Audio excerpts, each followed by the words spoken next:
Ain't this what they've been waiting for?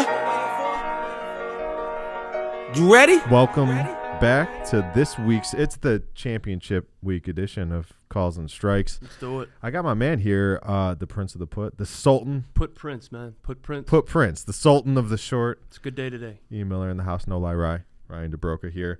We're gonna talk about one of the weirdest college football quarterbacking situations I remember. I mean, like, and it's always the state of Florida too. Before it was Florida State, now it's Florida. So we're gonna burn through what's going on there and you know, valuable lessons to learn. Unfortunately, at like a really early age, though, when you're not thinking about the rest of your life. Yeah, I mean, tied into career building, reputation building, building your brand, and doing hard stuff, right? Yeah.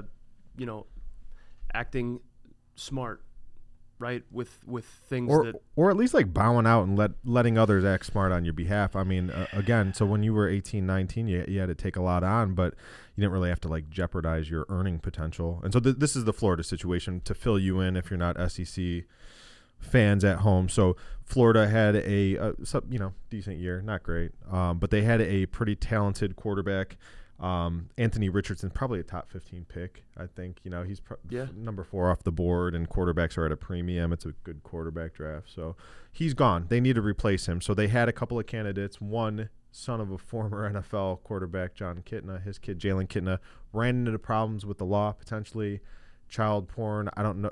We don't need to dig into that. And that's not something you're going to recover from anyway. Yeah, so it's like you could probably murder someone, and you know, if you got a good explanation, you could bounce back. Ray Lewis made it work for him, and that's right. OJ's, You know what they do? You know what they do to people in jail? That I'll leave it there. Yeah, so they don't have a replacement, and there were 2 incoming options.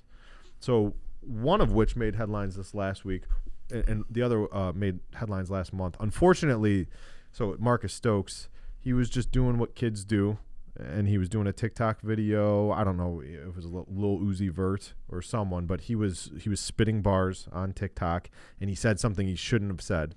He apologized immediately, but it was too late, and the snowball had turned into like an avalanche, and they rescinded his scholarship offer. I mean, this is the University of Florida. It's a big deal.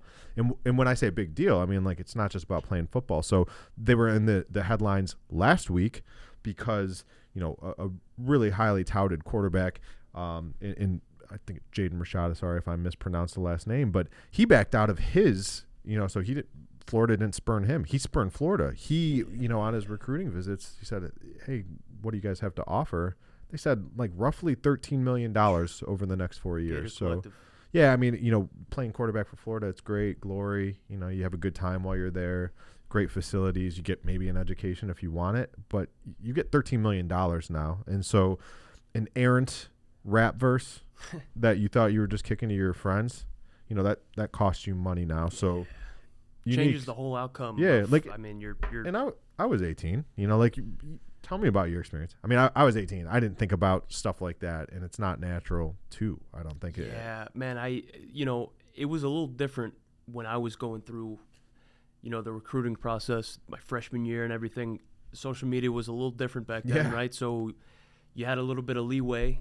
There weren't thousands of eyes on you every time you're moving or you're doing something. Obviously, that wasn't the case here. Times are different. The money's different. More money is more problems, right? So here's the big question, though. Like, do you have to? I mean, are you wearing a different hat now as like a student athlete? Like, I mean, everything's under. Yeah, I mean, social media changes the dynamic, right? Yeah, I mean, it's look, it's gonna be tied back to doing hard shit, right? Reputation building your brand. Obviously, if you wanna build day by day, right? You're gonna be building on hard stuff. You're gonna have discipline, right? You're gonna try to build on your character. Doing hard stuff is supposed to set you up for success. We're going to touch on some things today. Obviously, we named a few that potentially didn't go, the road that they maybe should have traveled. Right. And they maybe had a little lapse in judgment. Right. We're going to talk about doing some hard stuff today in a good way. Right. What's the moral of the story? I mean, like, keep your head down, and I mean, it's a job now, right? How could you have got, again, put yourself in their shoes. So, you're 18. Is that something you? I mean, is that too much to ask that you like get off social media? I mean, like you're kind of an employee. We talked about it last week. I mean, you're not functionally an employee, but you're getting paid. Yeah, dude, for $13 million, I will hop off social media. I'll do whatever you need for 13 mil, dude.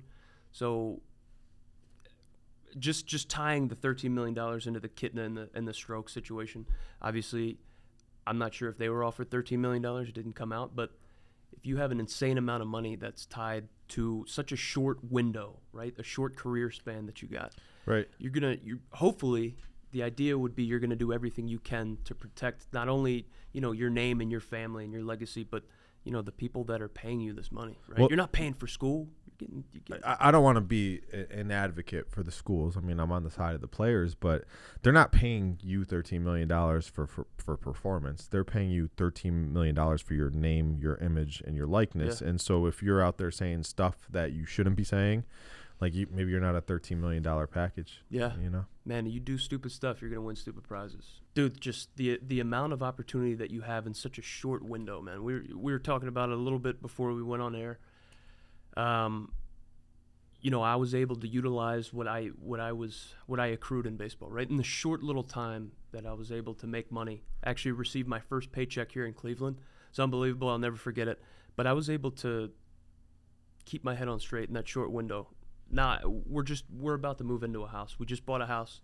And, man, I just thinking ahead, like, I would have really screwed myself if I didn't just think about the future. I've been thinking about the future this whole time, right? Yeah. When I walked on, right? When I went through the minor leagues, it's all about the future. I think that's how I was probably able to keep my head down and just stay out of, any type of negative press, man. Obviously, everything is amplified times 10 because of the platform that these guys have.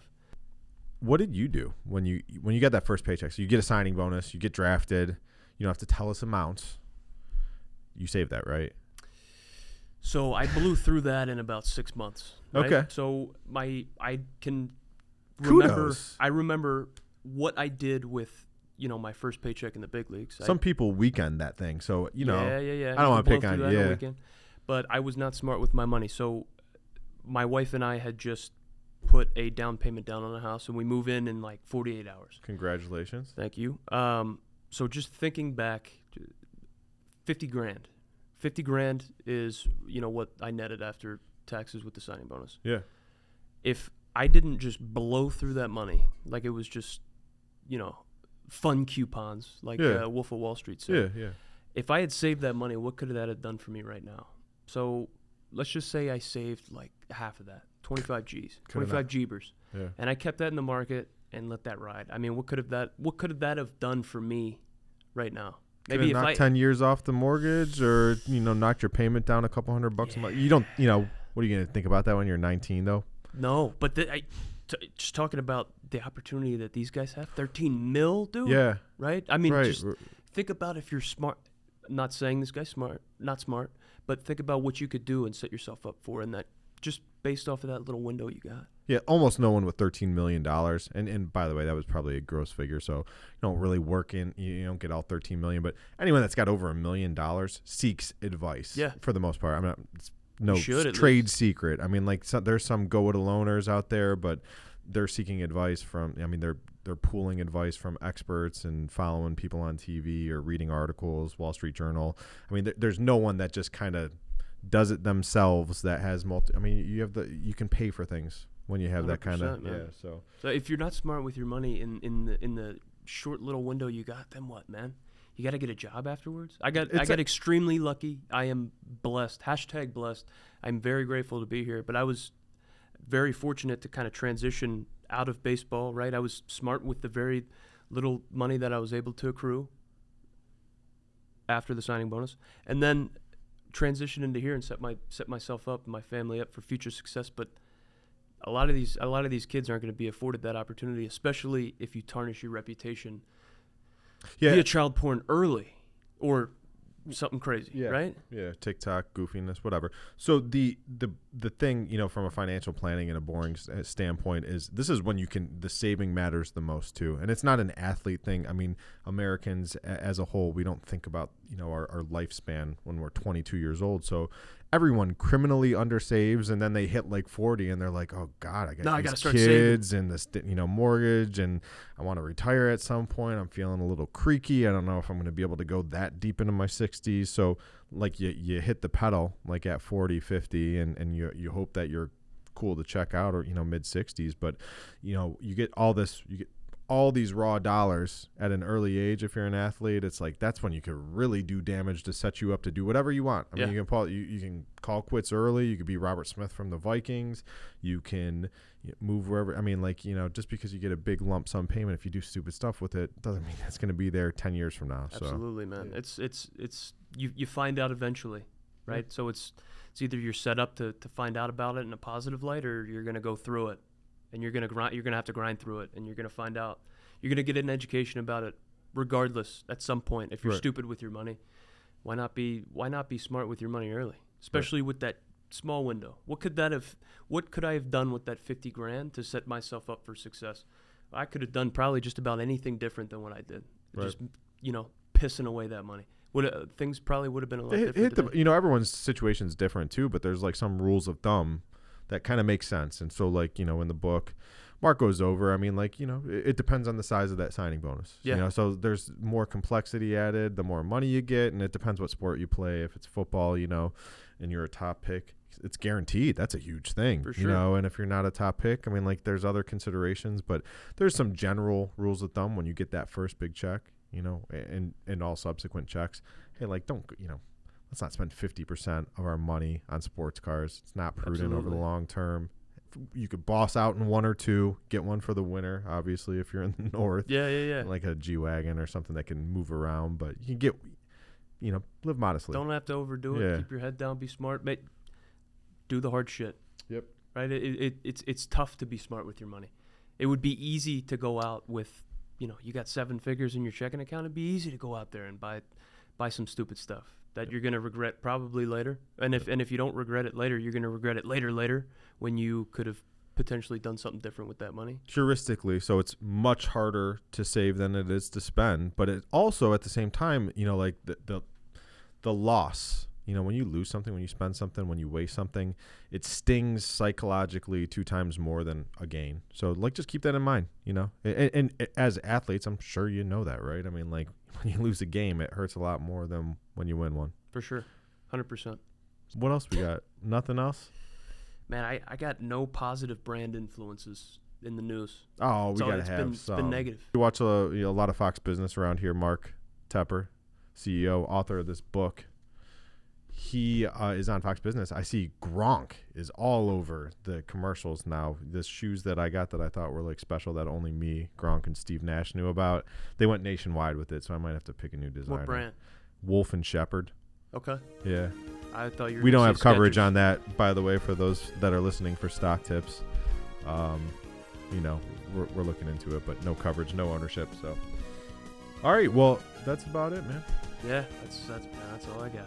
Alrighty. Well, we will see you next time. And go Birds, right? Go Birds. Yep. Thanks, guys, for tuning in. Have a great day.